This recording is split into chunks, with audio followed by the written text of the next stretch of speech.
Hello and welcome back, my stylish friends. We will learn design number 21 today.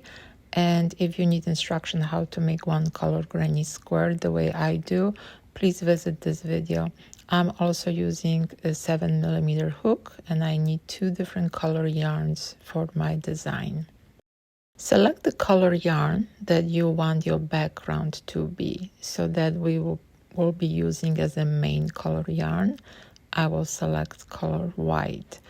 That means my design will appear in my granny square in gray color yarn. If you need instruction again how we are making this granny square, please visit the other video. I will explain in details how I'm making one color granny square. You can also incorporate this design to the way you make in your granny squares. I'm sure will be just fine. So as you see, I'm changing yarn color every cluster in the round row number 1. I'm changing the direction of my work for a moment, so I'm calling rows, but technically I'm working around my project as well. So we are making each cluster and chain 2 for the corner, and each time I'm changing the yarn color. It depends on design. I will make sure that I will finish with the right color yarn, and because I will be using in the beginning of my next row white color yarn, I want to be sure that I finish the round number 1 with the right color yarn, and we will make the round or row number 2. I start with the main color yarn, and now I need to bring this main color yarn all the way to the other side of my square, because my design will appear only on one side and then the opposite side of this square. Now I'm changing always yarn color on the corner before I make chain 2. So we are making 2 clusters, and then we will change yarn color again to the main color yarn. And then we repeat this process to the end of this round. It's not very difficult design to make, and it does look very pretty when you connect those squares together using 2 different color yarn only, but you can incorporate as many colors as you wish. It's your project, so create your own nice design.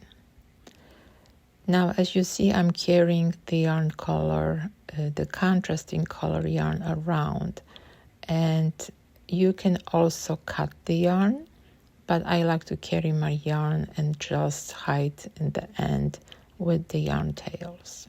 And we starting round number 3, and we now need to make the design on this side of the square. That means I have to carry my yarn all the way to the opposite side.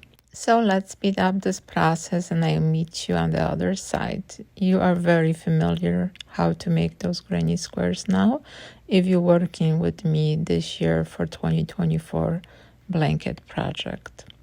Okay, we are on the other side and we are making again one contrasting color cluster, and I'm using gray color, and I'm working the rest with my main color yarn all the way to the end of this round, and we have only one more round after this because we're making 4 rounds granny square.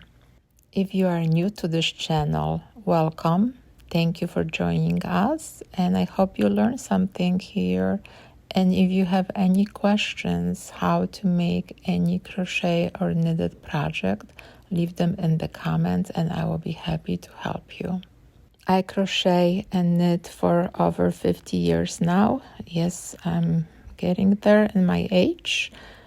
I'm 59 and I started when I was 9 years old. So I do have some practice. And what I want to do in my channel, I just want to share my knowledge. I learn majority by making mistakes. So let's not make any more mistakes and let's make beautiful designs either crocheting or knitting. Okay, I need to pay attention here. Now I need to change yarn color. Yes, I need to add 2 clusters to my design, and then I work my main color yarn to the opposite side, and I have to make 2 last clusters in the gray color yarn. So what do you think about this design? Is it easy for you, or you do have some challenges? I just hope you learn something new and you will be incorporating this in your other projects like blankets, sweaters, purses, anything you can imagine. I also want to apologize to my viewers. I'm supposed to post this video on the second Wednesday of this month, but I make myself a new extra project and I want to surprise my granddaughter by making her Wicked hat. She is going to watch the new movie Wicked, and I just want to be sure that she will receive this hat prior seeing the movie. And she does live far away from me, so I need to make time to make the hat and send it. So I'm sorry, the next video will be on schedule next Wednesday. Okay, I can cut this yarn here. As you see, we are done with designs. We just need to finish the last round. Also, just a reminder, we have only 3 more designs to learn this year because we're learning 24 different designs. And I wonder how our blanket will look like. Did you decide how you want to connect your squares? Make sure when you're hiding your ends, you're using sharp needle. I like to use sharp needle because I can go in between the fiber of the yarn instead of around. And we are done. I was using 8mm hook for the brown one and 7mm hook for the white and gray. And you can see you can arrange them many different ways, especially when you're using only 2 different colors. They will look very pretty and simple. Have a wonderful day, and thank you for supporting handmade art.